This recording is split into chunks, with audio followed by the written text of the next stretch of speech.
Well, it's fire season once again here in Cal. Oh, sorry. As I was saying, it's fire season once again here in California, and it sucks. It sucks for me, and I'm 150 miles away from the nearest wildfire, in absolutely no danger from having my home burnt to the ground, but I am completely covered in smoke. If you're in California right now, southern and northern, we got fires in both. Please make sure you're breathing clean air. Get masks for you and your family. Make sure that they're rated N95 or N100. Those are the ones that are guaranteed to keep out the particulates that come from specifically wildfire smoke. Just a cloth, a handkerchief will not do it. Get an N95 or N100 mask.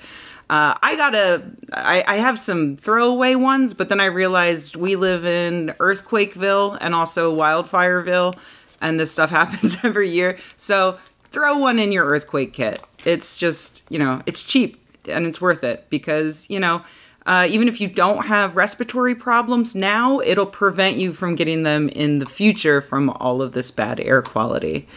Also, keep your windows and doors shut tight, stay in your house, limit the amount of time you go outside, especially for people who already have respiratory illnesses or children or pets. Yes, India's been inside for the past week, and one of us is going to explode soon, I'm pretty sure. And as a reminder, don't use essential oils to clean the air. Check out my video from last year when everything was again on fire for more information on that. On to the big news, which is that Donald Trump is threatening to pull federal funding from California firefighters because he thinks that these fires are our own dumb fault. So now everyone is arguing over who is to blame. Is it liberal tree-hugging politicians who refuse to do controlled burns in order to stop catastrophic fires from breaking out? Or is it human society in general for pumping CO2 into the air in increasingly horrible amounts and making our planet increasingly uninhabitable in a variety of ways? The answer is, drumroll, yes, sort of. Both of those things, but mostly the second one, and they're related. At the start of this year, a team of researchers from Berkeley published a study in Bioscience suggesting that California was uniquely primed to experience the worst wildfires that we've ever seen. They found that this situation has arisen because of a few factors. For one, yes, the California government has possibly been too good at saving our forests. Putting out wildfires as soon as they start seems like a good idea, but local indigenous tribes understood long before we even got here that whole circle of life concept. It's better to let small fires burn their way around and take out dead trees and shrubs before you end up with so many dead trees and underbrush that the smallest spark can be absolutely disastrous. But the lack of small fires isn't the only reason why California has a large number of dead trees building up everywhere.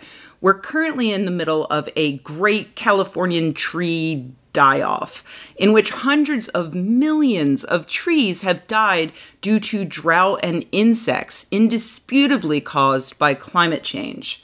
The Forest Service and CAL FIRE, so the federal government and the state government, are working on this issue together because, by the way, the federal government owns more forest in California than California does, Trump's blustering notwithstanding. So these two groups have been fixing California's forest management policies, thinning out forests and doing controlled burns whenever and wherever they can. They removed 250,000 trees from the Sierra National Forest alone last year, with about 500,000 trees in total being sent to biomass plants and sold as lumber where possible. But obviously, they can't just do all of it immediately. That needs to be done. And the federal government, which currently helps with funding these efforts, thinks global warming is a Chinese hoax. And our president has now used Twitter to threaten to further cut funds while the fires are still raging and bodies are still being found. So you can imagine what an uphill battle this is for both firefighters and the forest management services.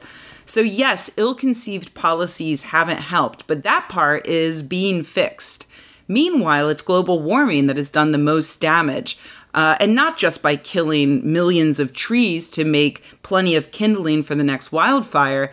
The drought also means dried up grasses. It means less water in the air and falling from the sky to dampen fires. High winds caused by global warming make for an inferno that can literally destroy a football field in under a second. Just picture that. You're in the stands looking at a perfectly normal football field. By the time you say 1001, it's in flames. That's how bad this is, and that's because of climate change. It's a horrific problem, and I hope that you're all keeping yourselves safe. If you're in an evacuation zone, get out as soon as you can. You have no idea how quickly these fires can spread. If you have neighbors, help get them out too. And if you're within a few hundred miles of any of these fires, go to your local hardware store, pick up an N95 or N100 mask. Your lungs will thank you now and in the future.